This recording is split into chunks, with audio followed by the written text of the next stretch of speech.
ਵੀ ਦੇਖ ਰਹੇ ਸਾਰੇ ਦਰਸ਼ਕਾਂ ਦਾ ਸਵਾਗਤ। ਮੈਂ ਹਾਂ ਕੁਲਵਿੰਦਰ ਮਾਹੀ ਲੈ ਕੇ ਹਾਜ਼ਰ ਹਾਂ ਹਰਿਆਣਾ ਦੀਆਂ ਖਾਸ ਖਬਰਾਂ।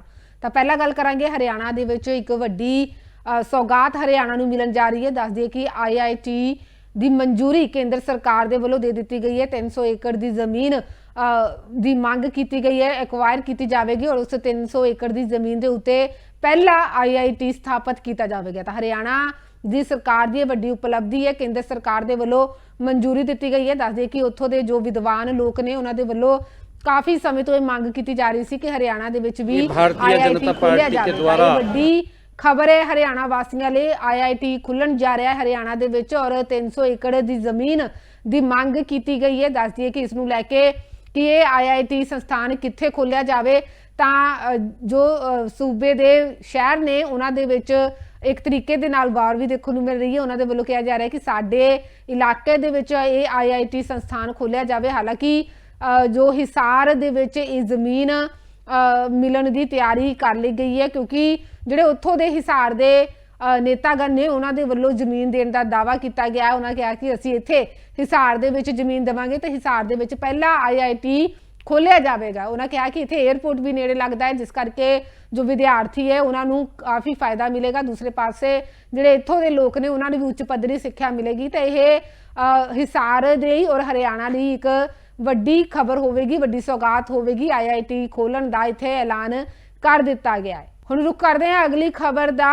ਸਾਬਕਾ ਮੰਤਰੀ ਮਨੋਹਰ ਲਾਲ ਖੱਟੜ ਉਹਨਾਂ ਦੇ ਵੱਲੋਂ ਇੱਕ ਵੱਡਾ ਗੱਲ ਉੱਥੇ ਕਹੀ ਗਈ ਹੈ। ਦੱਸ ਦਈਏ ਕਿ ਗੀਤਾ ਜਯੰਤੀ ਦਾ ਅੱਜ ਉੱਥੇ ਮਨਾਈ ਗਈ ਹਰਿਆਣਾ ਦੇ ਵਿੱਚ ਔਰ ਉੱਥੇ ਸੰਤ ਸੰਮੇਲਨ ਵੀ ਕਰਵਾਇਆ ਗਿਆ। ਇਸ ਸੰਤ ਸੰਮੇਲਨ ਦੇ ਵਿੱਚ ਸਾਬਕਾ ਮੁੱਖ ਮੰਤਰੀ ਮਨੋਹਰ ਲਾਲ ਖੱਟੜ ਦੇ ਵੱਲੋਂ ਹਾਜ਼ਰੀ ਭਰੀ ਜਾਂਦੀ ਹੈ ਔਰ ਉੱਥੇ ਹੀ ਦੂਸਰੇ ਪਾਸੇ ਉੱਤਰਾਖੰਡ ਦੇ ਮੁੱਖ ਮੰਤਰੀ ਧਾਮੀ ਵੀ ਇੱਥੇ ਮੌਜੂਦ ਰਹਿੰਦੇ ਨੇ ਔਰ ਇਸੇ ਦੌਰਾਨ ਮਨੋਹਰ ਲਾਲ ਖੱਟੜ ਉਹਨਾਂ ਦੇ ਵੱਲੋਂ ਇੱਕ ਵੱਡੀ ਗੱਲ ਵੀ ਕਹੀ ਜਾਂਦੀ ਹੈ। ਪੰਜਾਬ ਦੇ ਵਿੱਚ ਧਰਮ ਪਰਿਵਰਤਨ ਨੂੰ ਲੈ ਕੇ ਉਹਨਾਂ ਦਾ ਵੱਡਾ ਬਿਆਨ ਦੇਖਣ ਨੂੰ ਮਿਲਿਆ। ਉਹਨਾਂ ਕਿਹਾ ਕਿ ਕਿਸੇ ਵੀ ਸੂਬੇ ਦੇ ਵਿੱਚ ਧਰਮ ਪਰਿਵਰਤਨ ਨਹੀਂ ਕਰਵਾਇਆ ਜਾਣਾ ਚਾਹੀਦਾ ਔਰ ਜੇਕਰ ਪੰਜਾਬ ਦੇ ਵਿੱਚ ਇਸ ਤਰੀਕੇ ਦੀਆਂ ਘਟਨਾਵਾਂ ਦੇਖਣ ਨੂੰ ਮਿਲ ਰਹੀਆਂ ਨੇ ਤਾਂ ਫਿਰ ਉਸ ਦੇ ਉੱਤੇ ਨਕੇਲ ਕੱਸੀ ਜਾਣੀ ਚਾਹੀਦੀ ਹੈ, ਸਖਤ ਕਾਰਵਾਈ ਉੱਥੋਂ ਦੀ ਸਰਕਾਰ ਨੂੰ ਕਰਨੀ ਚਾਹੀਦੀ ਹੈ। ਤਾਂ ਹਰਿਆਣਾ ਦੇ ਵਿੱਚ ਅੱਜ ਗੀਤਾ ਜਯੰਤੀ ਮਨਾਈ ਗਈ। ਦੱਸਦੀ ਕਿ ਅੰਤਰਰਾਸ਼ਟਰੀ ਪੱਧਰ ਦਾ ਇਹ ਸਮਾਗਮ ਇੱਥੇ ਕਰਵਾਇਆ ਗਿਆ, ਜਿੱਥੇ ਦੇਸ਼ ਦੇ ਕੋਨੇ-ਕੋਨੇ ਤੋਂ ਸੰਤ ਸਮਾਜ ਦੇ ਲੋਕ ਪਹੁੰਚੇ ਔਰ ਇੱਥੇ ਹੀ ਉੱਤਰਾਖੰਡ ਦੇ ਮੁੱਖ ਮੰਤਰੀ ਪੁਸ਼ਕਰ ਧਾਮੀ ਵੀ ਇਸ ਸਮਾਗਮ ਦੇ ਵਿੱਚ ਸ਼ਾਮਲ ਹੋਣ ਲਈ ਪਹੁੰਚਦੇ ਨੇ ਔਰ ਗੀਤਾ ਜਯੰਤੀ ਦੀਆਂ ਵਧਾਈਆਂ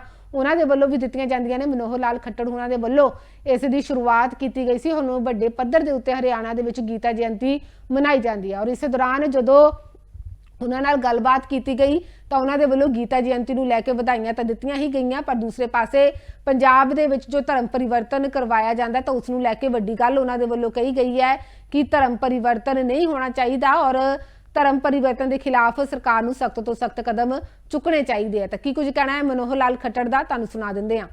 अंतर्राष्ट्रीय गीता जयंती का एक कार्यक्रम हर वर्ष धूमधाम से मनाया जाता है और दुनिया में अगर देखा जाए तो एकमात्र ये ग्रंथ है, एक पुस्तक के रूप में धार्मिक पुस्तक संदेश देने वाली, जिसका कोई जयंती मनाई जाती है। अन्यथा और ऐसा ग्रंथ नहीं है, लेकिन ये उत्तरोत्तर इसके कार्यक्रम की जो शोभा है वो बढ़ रही है। पहले केवल कुरुक्षेत्र में होता था, फिर पूरे हरियाणा भर में होने लगा, अब पूरे देश में भी होता है और साथ में अंतर्राष्ट्रीय स्तर पर भी बहुत देशों में।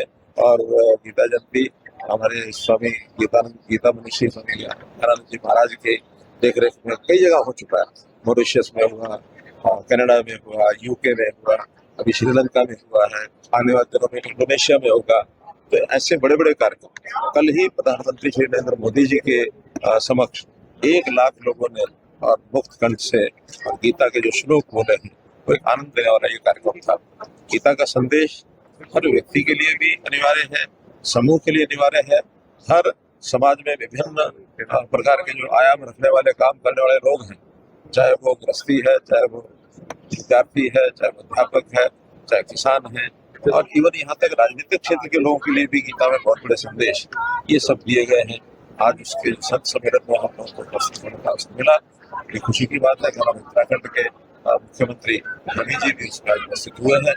मुझे तो हर वर्ष आने का मौका मिलता है, इस अवसर पर पंजाब आने को। सर, पंजाब में बड़े स्तर पर धर्म परिवर्तन किया जा रहा है, कन्वर्ट किया जा रहा है हिंदू से इनको ईसाई धर्म में, उसके लेकर क्या कहेंगे? बड़ी चिंता की बात है और इसमें जो सामाजिक लोग हैं वो तो चिंतित है ही हैं और मुझे लगता है कि सरकार को भी इस पर आगे बढ़ना चाहिए। ये परिवर्तन का जो विषय है ये समाज के हित में कभी भी नहीं रहा है और अभी नहीं रहेगा। इसलिए मैं अपील करता हूँ वहाँ के मुख्यमंत्री भगवंत मान जी को कि ऐसे विषयों को आगे बढ़ने की चिंता करें और इन चीजों को रोकने के लिए अपना जो सरकारी प्रसिद्धि का वो करना चाहिए। आपने संत सम्मेलन शुरू किया था, आज बड़े स्तर पर जा चुके हैं, आपकी ये टीम है।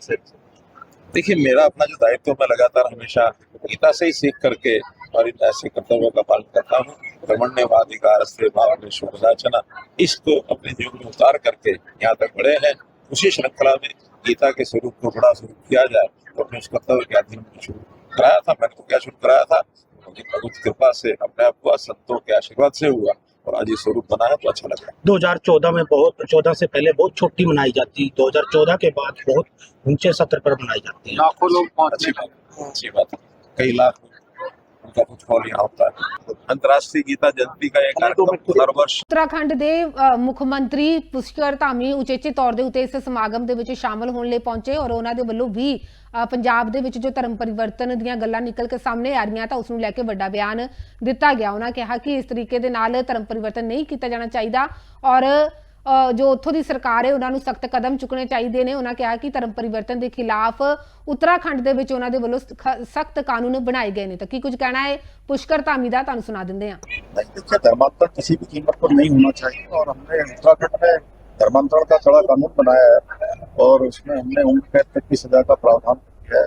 10 साल की सजा पहले की थी और तो जैसा अपनी मनोहर ने कहा कि माननीय मुख्यमंत्री इसका संज्ञान लेना चाहिए वहाँ पर और धर्मांतरण को रोकना चाहिए। मतांतरण धर्मांतरण किसी भी कीमत पर हमारे देश की संस्कृति में कोई स्थान नहीं। पहला राज्य बना उत्तराखंड में नागरिक संहिता लागू किया, उसको लेकर क्या कहते हैं? पहला राज्य उत्तराखंड में 2022 के आम चुनाव में हम हमारे प्रधानमंत्री आदरणीय मोदी जी के नेतृत्व में चुनाव में गए थे और हमने उत्तराखंड की जनता को वचन दिया था कि भारतीय जनता पार्टी की सरकार बनेगी तो हम उत्तराखंड समान नागरिक संहिता का कानून लागू करेंगे। उत्तराखंड की जनता ने हमें आशीर्वाद दिया, हमारी वहाँ पर सरकार बनी और हमने अपना वचन निभाया। उत्तराखंड देश का पहला राज्य है जहाँ समान नागरिक संहिता लागू।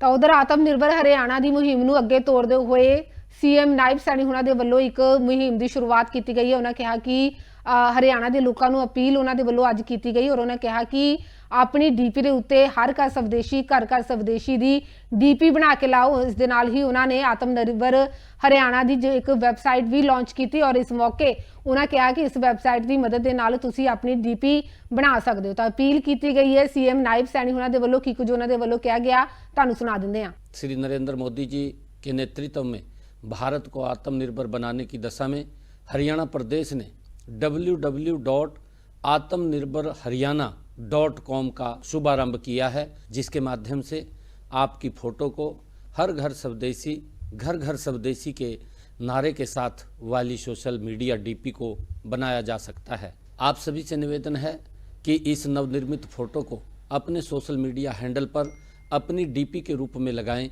एवं ज़्यादा से ज़्यादा लोगों को इस वेबसाइट का उपयोग कर आत्मनिर्भर डीपी बनाने के लिए प्रोत्साहित करें। नमस्कार।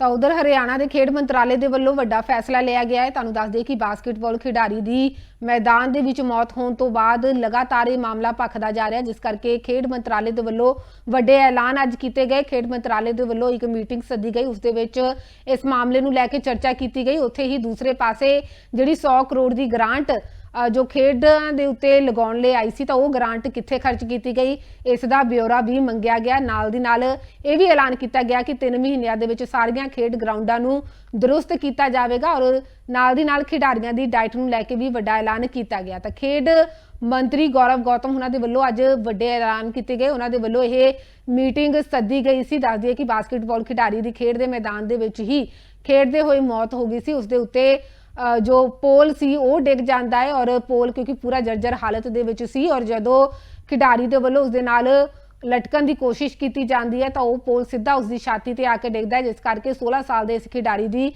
मैदान दे विच ही मौत हो गई। यह मामला लगातार तूल फड़दा जा रहा है, जिस तो बाद हरियाणा के खेड मंत्रालय के वल्लों लगातार मीटिंगां कीतियां जा रही ने और खिडारियां की दुर्दशा नूं होर सुधारन लई और खेड ग्राउंडां की दुर्दशा नूं सुधारन लई वड्डे ऐलान उन्हां दे वल्लों कीते जा रहे हैं। और बीते समय दे विच जिहड़ियां ग्रांटां पास कीतियां गईयां सी खेड मंत्रालय के वल्लों, तां ओह ग्रांटां क्यों नहीं लगाईयां गईयां, जेकर लगाईयां गईयां तो कित्थे लगाईयां गईयां, तो खेड ग्राउंडां दीयां ਜੋ ਤਾਜ਼ਾ ਮੌਜੂਦਾ ਹਾਲਾਤ ਨੇ ਤਾਂ ਉਹ ਕਿਸ ਤਰੀਕੇ ਦੇ ਨੇ, ਤਾਂ ਇਸ ਬਾਰੇ ਸਾਰੀ ਜਾਣਕਾਰੀ ਹਾਸਲ ਕੀਤੀ ਗਈ ਹੈ ਔਰ ਸਾਰੀਆਂ ਗਰਾਊਂਡਾਂ ਦੀ ਰਿਪੋਰਟ ਖੇਡ ਮੰਤਰੀ ਗੌਰਵ ਗੌਤਮ ਦੇ ਵੱਲੋਂ ਮੰਗਵਾਈ ਗਈ ਹੈ। ਉਹਨਾਂ ਕਿਹਾ ਕਿ ਖਿਡਾਰੀਆਂ ਨੂੰ ਵਧੀਆ ਤੋਂ ਵਧੀਆ ਸਹੂਲਤ ਆਉਣ ਵਾਲੇ ਸਮੇਂ ਦੇ ਵਿੱਚ ਦਿੱਤੀ ਜਾਵੇਗੀ ਔਰ 3 ਮਹੀਨਿਆਂ ਦੇ ਵਿੱਚ ਪੰਜਾਬ ਹਰਿਆਣਾ ਦੀਆਂ ਸਾਰੀਆਂ ਜੋ ਖੇਡ ਗਰਾਊਂਡਾਂ ਨੇ ਉਹਨਾਂ ਨੂੰ ਦਰੁਸਤ ਕੀਤਾ ਜਾਵੇਗਾ ਔਰ ਖਿਡਾਰੀਆਂ ਨੂੰ ਸਾਰੀਆਂ ਸਹੂਲਤਾਂ ਮੁਹੱਈਆ ਕਰਵਾਈਆਂ ਜਾਣਗੀਆਂ। ਨਾਲ ਦੀ ਨਾਲ ਉਹਨਾਂ ਦੀ ਡਾਈਟ ਨੂੰ ਲੈ ਕੇ ਵੀ ਉਹਨਾਂ ਕਿਹਾ ਕਿ ਖਿਡਾਰੀਆਂ ਨੂੰ ਵਧੀਆ ਤੋਂ ਵਧੀਆ ਡਾਈਟ ਮੁਹੱਈਆ ਕਰਵਾਈ ਜਾਵੇਗੀ ਤਾਂ ਜੋ ਆਉਣ ਵਾਲੇ ਸਮੇਂ ਦੇ ਵਿੱਚ ਇਹ ਖਿਡਾਰੀ ਦੇਸ਼ ਦਾ ਨਾਮ ਰੌਸ਼ਨ ਕਰ ਸਕਣ। ਤਾਂ ਕੀ ਕੁਝ ਕਹਿਣਾ ਹੈ ਖੇਡ ਮੰਤਰੀ गौरव गौतम ਦਾ, ਤੁਹਾਨੂੰ ਸੁਣਾ ਦਿੰਦੇ ਹਾਂ। हमारे खिलाड़ियों को मिल सके उस पर काम कर रहे हैं और आने वाले समय पर आपको 3 महीने में और अच्छी बेहतरीन सुविधा हम खिलाड़ियों के ग्राउंड पर देकर करने का काम कर रहे हैं। कुछ जानकारी आपने मांगी थी, पत्र लिखा था कि जहाँ कोई इंफ्रास्ट्रक्चर खराब है, इक्विपमेंट्स अगर घटिया है, जब जगह उनको बदला जाए, कोई ऐसा फीडबैक आया है? कुछ जगह से आया है फीडबैक और हमने 3 महीने में उन चीज़ों को प्रयास है कि हम दुरुस्त कर देंगे और जो हमारा DSC का पैसा हर डिस्ट्रिक्ट में है हम उनको ग्राउंड की स्थिति पर लगाकर उसे सही करने का काम करें। वैसे रोहतक मामले में जो कमेटी बनाई है तो कमेटी में कौन है? आज आपको या कल तक उसकी जानकारी आपको मिल जाएगी। रोहतक मामले में सर क्या कोई और कोई एक्शन लिया है किसी के अगेंस्ट DSO के अलावा? अभी उसकी जांच चल रही है। अभी सरकार के लोग बैठ के अधिकारियों की ड्यूटी लगाई, उस पर काम कर रहे हैं। पंचकुला DSO के खिलाफ भी कुछ मामले पिछले दिनों आए थे जिसमें यहाँ बच्चों को जो है खाना है रूखी सूखी दाल रोटी दी जाती, जबकि जो उनका होता था मील में वो ज़्यादा होता था और उसके लिए उन्होंने एक प्राइवेट किसी को कॉन्ट्रैक्ट दिया आउट ऑफ द लॉ जाके, क्योंकि यहाँ के कॉन्ट्रैक्टर जो था उसके साथ कुछ पेमेंट पेंडिंग का इशू आ रहा था। नहीं, अगर किसी कॉन्ट्रैक्टर की पेमेंट पेंडिंग का इशू है, हमारा विभाग सभी पेमेंटों को पूरा करेगा और खिलाड़ियों के लिए किसी भी प्रकार की कोई कोताही ना बरती जाए उस पर काम करने के लिए उनकी डाइट में उनके पैसे के लिए काम करेंगे। और कोई बात अगर ऐसी इंडिविजुअल कोई शिकायत आती है तो उस पर संज्ञान लिया जाएगा। एक्सीलेंट सेंटर में सर अब भी डाइट कटिंग चल रही है, खिलाड़ियों को डाइट कटिंग के साथ दी जा रही है, आप अब भी चेक कर सकते हैं। बिल्कुल, अगर मैंने पहले भी चेक किया था, इंस्ट्रक्शन आगे भी दी थी, अगर उसमें कुछ कमी होगी तो उस पर भी आगे कार्रवाई करेंगे और कोई इसका जिम्मेदार होगा तो उस पर भी कार्रवाई करेंगे। कॉमनवेल्थ की मेजबानी मिली है वर्ष 2030 के लिए भारत को, किस तरीके से देखते हैं इसको? स्वाभाविक रूप से एक अच्छा प्लेटफॉर्म भी है और भारत हम इसकी मेजबानी करेगा। तहे दिल से हम इसका स्वागत भी करते हैं, अभिनंदन करते हैं और हमें उम्मीद भी और अपेक्षा भी है कि हमारे खिलाड़ी उसमें ज़्यादा से ज़्यादा मेडल लेकर आएंगे और उसमें सबसे बड़ा रोल हरियाणा के खिलाड़ियों का होगा, ये हमें पूरा भरोसा है। मंत्री जी, अभी प्रदेश में कितनी खेल आपने लोगों 1500 खेल नर्सरियाँ अभी अलॉट हो चुकी हैं, 500 और अलॉट होनी हैं। अगले कुछ दिन बाद वो अलॉट कर दी जाएंगी। जो कुछ प्राइवेट्स कोचेज़ ने प्राइवेट लोगों ने की है अप्लाई, उनके पैरामीटर चेक करने के बाद उनको अलॉट कर दी जाएंगी। 2000 नर्सरी हमारी। ਤਾਂ ਇਹ ਸੀ ਅੱਜ ਦੀਆਂ ਹਰਿਆਣਾ ਦੀਆਂ ਖਾਸ ਖਬਰਾਂ। ਇਸੇ ਤਰ੍ਹਾਂ ਹਰਿਆਣਾ, ਪੰਜਾਬ ਅਤੇ ਦੇਸ਼ ਵਿਦੇਸ਼ ਦੀਆਂ ਵੱਡੀਆਂ ਖਬਰਾਂ ਲੈ ਕੇ ਤੁਹਾਡੇ ਰੂਬਰੂ ਹੁੰਦੇ ਰਵਾਂਗੇ। ਤਦ ਤੱਕ ਲਈ ਮੈਨੂੰ ਦਿਓ ਇਜਾਜ਼ਤ। ਤੁਸੀਂ ਦੇਖਦੇ ਰਹੋ ਜਗਬਾਣੀ TV।